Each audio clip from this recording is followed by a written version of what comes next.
Hello बच्चों, कैसे हो आप सभी लोग। बच्चों, आज हम लोग भूगोल पढ़ेंगे और भूगोल के अंतर्गत हम लोग पढ़ेंगे कृषि एवं सिंचाई। तो क्या आप लोग तैयार हैं। बच्चों, सबसे पहले हम लोग जानेंगे कि कृषि क्या होती है। फिर हम लोग जानेंगे कृषि को कितने भागों में बांटा गया है, जैसे निर्वाह कृषि, वाणिज्यिक कृषि। फिर हम लोग फसलों के वर्गीकरण को जानेंगे कि फसलों को कितने भागों में बांटा गया है। इसके बाद हम लोग भारत की मैप की सहायता से भारत के विभिन्न राज्यों में होने वाले फसलों के उत्पादन को देखेंगे और लास्ट में हम लोग जानेंगे कि सिंचाई क्या होती है। तो आप लोग तैयार है ना। बच्चों, सबसे पहले मैं आपको बताऊंगा कि कृषि क्या होती है। अक्सर आप लोग देखते हैं कि आपके घर के फैमिली मेंबर या आपके पड़ोसी लोग जो हैं या फिर आपके गांव के लोग अक्सर खेतों में जाते हैं और वहां पे क्या खेत की जुताई करते हैं, फसल उगाते हैं और जब फसल हो जाती है, तैयार हो जाती है, तब अनाज को घर लेकर आते हैं। तो बच्चों, जो पूरी जो क्रिया होती है एक कृषि कहलाती है। लेकिन बच्चों, कृषि के अंतर्गत केवल खेती करना नहीं होता है। कृषि के अंतर्गत बागवानी भी आती है, पशुपालन भी आता है, मछली पालन भी आता है, मधुमक्खी पालन भी आता है। ठीक है बच्चों, पूरी दुनिया की लगभग 50% जनसंख्या वो कृषि कार्य में लगी हुई है और हमारे देश भारत की लगभग 55% जनसंख्या कृषि क्षेत्र से जुड़ी हुई है। इसीलिए अपने देश भारत को कृषि प्रधान देश कहा जाता है।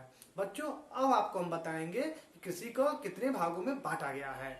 तो बच्चों, कृषि को मुख्यतः दो भागों में बांटा गया है। पहला निर्वाह कृषि और दूसरा वाणिज्यिक कृषि। बच्चों, सबसे पहले हम लोग जानेंगे कि निर्वाह कृषि किसे कहते हैं। तो जिन फसलों का उत्पादन हम लोग अपने परिवार की जरूरतों को पूरा करने के लिए करते हैं उसे निर्वाह कृषि कहते हैं। जैसे अक्सर आप लोग देखते हैं ना कि हम लोग गेहूं उगाते हैं, धान उगाते हैं। क्यों उगाते हैं? क्योंकि अपने परिवार की जरूरतों को पूरा करने के लिए उगाते हैं। तो ये जो फसलें हैं ये निर्वाह कृषि के अंतर्गत आती हैं। अब आपको हम बताएंगे कि वाणिज्यिक कृषि किसे कहते हैं। तो बच्चों, कुछ फसलों का उत्पादन तथा पशुपालन बाजार में विक्रय करने के लिए किया जाता है और इन फसलों के उत्पादन में बड़ी बड़ी मशीनों का भी प्रयोग किया जाता है। इसे हम क्या कहते हैं? वाणिज्यिक कृषि। जैसे जूट हुआ, गन्ना हुआ, कपास हुआ, इसको हम लोग उगाते तो हैं फसलों को, लेकिन खुद प्रयोग में नहीं लाते हैं। इसको हम बाजार में जाकर क्या करते हैं? बेच देते हैं। तो ऐसी फसल जिसका उत्पादन हम खुद की जरूरत को पूरा करने के लिए करें वो क्या कहलाएगा? निर्वाह कृषि। और ऐसी फसल या पशुपालन जिसका उत्पादन हम बाजार में विक्रय करने के लिए करें वो क्या कहलाएगा? वो वाणिज्यिक कृषि कहलाएगा। बच्चों, हमारे देश भारत को लगभग 15 तरह के जलवायु प्रदेशों में बांटा गया है और कोई भी पौधा एक विशेष प्रकार के जलवायु प्रदेश में ही उगता है, तभी उसका अच्छे से विकास हो पाएगा। बच्चों, फसलों को समय समय पे बोया जाता है और समय समय पे काटा जाता है। ठीक है, मैंने क्या कहा? फसलों को समय समय पे बोया जाता है और फसलों को समय समय पे काटा जाता है। फसलों को समय समय पर बोने और समय समय पर काटने के आधार पे फसलों को 3 भाग में बांटा गया है। कितने भाग में? 3 भाग में। कौन कौन से?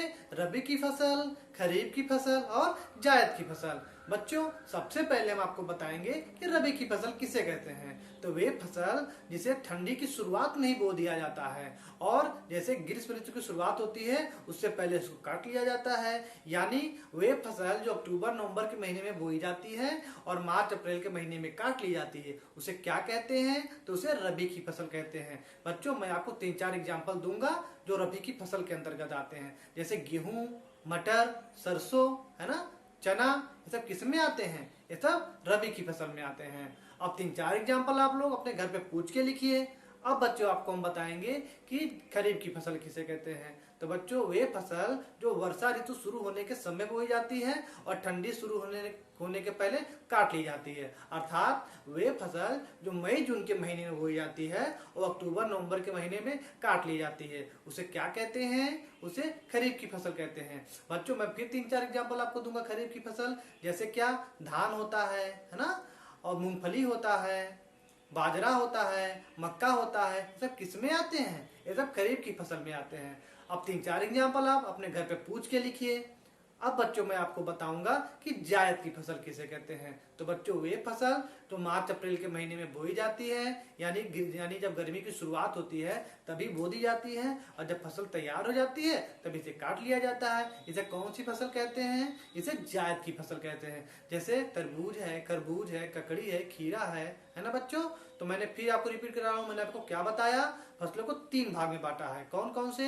रबी की फसल, खरीफ की फसल और जायद की फसल। ठीक है बच्चों, अब हम मैप की सहायता से भारत के विभिन्न राज्यों राज्यों में चलेंगे और वहाँ प्रमुख फसलों को देखेंगे कि उनका उत्पादन कितना होता है। ठीक है, तो बच्चों अब हम कुछ प्रमुख फसलों को लेंगे और मैप में देखेंगे कि उनका उत्पादन किन राज्यों में ज्यादा होता है। सबसे पहले हम लोग लेंगे चावल को। किसको लेंगे? चावल को। बच्चों चावल के ज्यादा उत्पादन के लिए 3 चीजों का होना बहुत जरूरी है। पहला, अत्यधिक गर्मी, दूसरा अधिक पानी और तीसरा चिकनी मिट्टी। ये तीनों चीज जिन प्रदेशों में ज्यादा पाए जाएंगे वहां चावल का उत्पादन ज्यादा होगा। तो बच्चों अब मैप को देखिए, ये भारत का जो मैप है इसको अच्छे से देखिए। इसमें जो डार्क येलो कलर है वो उन प्रदेशों को दिखाता है जहाँ चावल का उत्पादन ज्यादा होता है। तो बच्चों ध्यान से देखिए, चावल कहाँ ज्यादा पाया जाता है? सबसे ज्यादा कहाँ पाया जाता है? पश्चिम बंगाल में। कहाँ पाया जाता है? पश्चिम बंगाल में। उसके बाद उत्तर प्रदेश, उसके बाद आंध्र प्रदेश। यानी सबसे ज्यादा चावल कहाँ पाया जाता है? तो पश्चिम बंगाल में। दूसरे नंबर पे कौन सा प्रदेश है जहाँ चावल ज्यादा पाया जाता है? उत्तर प्रदेश। और तीसरे नंबर पे आंध्र प्रदेश। बच्चों हम यहाँ पे केवल 3 ही प्रदेश की चर्चा करेंगे। वैसे तो चावल बहुत सारे प्रदेशों में पाया जाता है, लेकिन हम लोग केवल 3 ही प्रदेश की चर्चा करेंगे। ठीक है बच्चों, पश्चिम बंगाल और आसाम में एक साल में चावल की 3-3 फसलें तैयार की जाती हैं। ठीक है बच्चों, अब हम लोग चर्चा करेंगे गेहूं के बारे में। किसके बारे में? गेहूं के बारे में। तो बच्चों गेहूं के ज्यादा उत्पादन के लिए 3 चीजों का होना बहुत जरूरी है। पहला तो दोमट मिट्टी, दूसरी सामान्य वर्षा और तीसरा फसल पकते समय गर्मी होना चाहिए। तो बच्चों भारत का मैप देखिए, देख रहे हैं ना?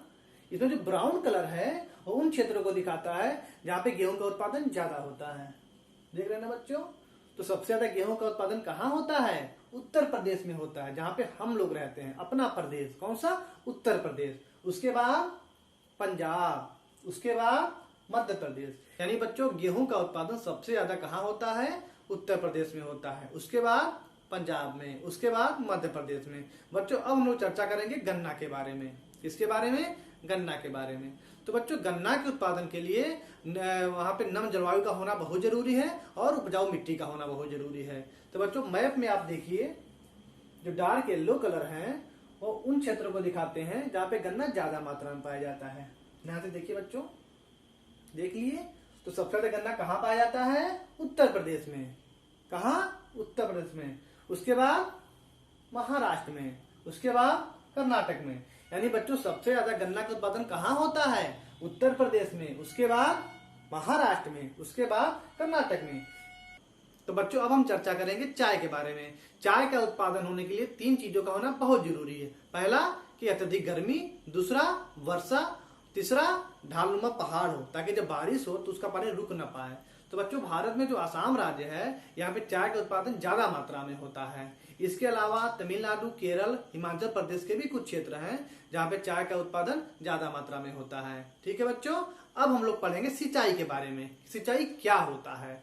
खेतों में पानी लगाने की कृत्रिम विधि को सिंचाई कहते हैं। फिर से बोलिएगा, खेतों में पानी लगाने की कृत्रिम विधि को सिंचाई कहते हैं। बच्चों सिंचाई के मुख्य 3 सोर्स होते हैं। कौन कौन से? पहला कुआं, दूसरा तालाब और तीसरा नहर। लेकिन बच्चों अधिक मात्रा में पानी प्राप्त करने के लिए आजकल नलकूप भी खूब लगाए जा रहे हैं। और हमारे उत्तर भारत में अधिकतर सिंचाई किससे होती है? नहर से होती है। अब बच्चों हम इस पूरे प्रोसेस को चार्ट के माध्यम से समझेंगे। बच्चों अब इस चार्ट को देख रहे हैं ना, इसमें आपको ये समझाने की कोशिश करेंगे कि मान लीजिए चार्ट है, इसमें आपको ये दिखाएंगे कि भारत के अधिकतर हिस्से में सिंचाई किससे होती है। ठीक है बच्चों, तो चार्ट में मैंने कुछ कलर दिखाया है। कौन कौन सा? पिंक कलर दिखाया है, ब्लू कलर दिखाया है, ग्रीन कलर दिखाया है। दिखाया ना बच्चों? तो बच्चों जितने भी कलर हैं वो सिंचाई के मुख्य सोर्स हैं। जैसे बच्चों ब्लू कलर तालाब को दिखाता है, ग्रीन कलर नहर को दिखाता है और जो पिंक कलर है वो कुआं नलकूप को दिखाता है। तो बच्चों चार्ट क्या बताता है? मान लीजिए ये पूरा जो सर्कल है ये हमारा देश भारत का क्षेत्र है, तो इसमें सबसे ज्यादा हिस्सा किसका है? पिंक कलर का है। यानी बच्चों हमारे भारत में सबसे ज्यादा सिंचाई किससे होती है? कुआं नलकूप के द्वारा होती है। ठीक है बच्चों, लेकिन बच्चों आजकल कुछ नवीन पद्धतियां भी आ गई हैं, जैसे ड्रिप सिंचाई और स्प्रिंकलर सिंचाई। अब आप सोच रहे होंगे ये क्या होता है? तो बच्चों जो बागवानी होती है, फल होता है, फूल होता है, जो साग सब्जियां होती हैं, इनके लिए एक नवीन पद्धति आई है ड्रिप सिंचाई। इससे सिंचाई की जाती है। और जो ड्रिप सिंचाई में क्या होता है कि पानी छोटे छोटे बूंद के द्वारा गिरता रहता है, जैसे आप लोग देख ही रहे हैं, है ना? इससे पानी की बचत होती है, पानी का दुष्प्रयोग नहीं होता। इसके अलावा बच्चों स्प्रिंकलर पद्धति क्या होती है? इसमें क्या होती है, हम लोग बड़े बड़े जो बागान होते हैं, बड़े बड़े खेत होते हैं, इसमें इस पद्धति का प्रयोग किया जाता है। इसमें जो पानी होता है वो फव्वारा के माध्यम से चारों तरफ फैलता रहता है। आप लोग देख रहे हैं ना, यही है स्प्रिंकलर पद्धति। अब बच्चों आपको हम बताएंगे कि हरित क्रांति क्या होती है। तो बच्चों पहले के जमाने में क्या था, भारत में जो खेती करने का जो तरीका था वो प्राचीन तरीका था। जैसे कि हम लोग खेती करने के लिए, खेतों को जोतने के लिए बैलगाड़ी का प्रयोग करते थे, उन्नत किस्म के बीजों का प्रयोग नहीं करते थे, अच्छे खादों का प्रयोग नहीं करते थे, है ना, आधुनिक यंत्रों का प्रयोग नहीं करते थे। तो होता क्या था, हमारे किसान मेहनत तो बहुत करते थे लेकिन उसके तुलना में उतना उत्पादन नहीं होता था। तो भारत में 1966 और 67 के समय में हरित क्रांति आया और इसको लाने का श्रेय किसको दिया जाता है? एम.एस. स्वामीनाथन को दिया जाता है। यानी भारत में एम.एस. स्वामीनाथन हरित क्रांति का प्रोग्राम लेकर आए। इन्होंने सबको जागरूक किया और बताया, इन्होंने एक अच्छा सा प्रोग्राम बनाया जिसमें पूरे भारत के किसानों को समझाने की कोशिश की कि अधिक उत्पादन बढ़ाने के लिए हमको अत्याधुनिक संयंत्रों जैसे कि ट्रैक्टर, थ्रेसर का प्रयोग करना चाहिए। इसके अलावा हम लोग को आधुनिक बीजों का प्रयोग करना चाहिए, कीटनाशक दवाओं का प्रयोग करना चाहिए। इसके अलावा इन्होंने भारत में जगह जगह नलकूप लगवाए, कुएं खुदवाए। ऐसा क्यों किया गया? ताकि किसान जितना मेहनत करें उससे ज्यादा मात्रा में फसलों का उत्पादन हो। यानी कि बच्चों जो हरित क्रांति भारत में आई थी, ये फसलों के उत्पादन को बढ़ाने के लिए आई थी। ठीक है, तो बच्चों इस तरह मैंने पूरा टॉपिक कवर कर दिया है कि कृषि क्या होती है और सिंचाई क्या होती है। बच्चों किताब से पूरे चैप्टर को अच्छे से पढ़िएगा और जो भी आपको प्रश्न समझ में आ रहे हो मुझे कॉल या मैसेज करिएगा। ठीक है बच्चों, बाय बच्चों।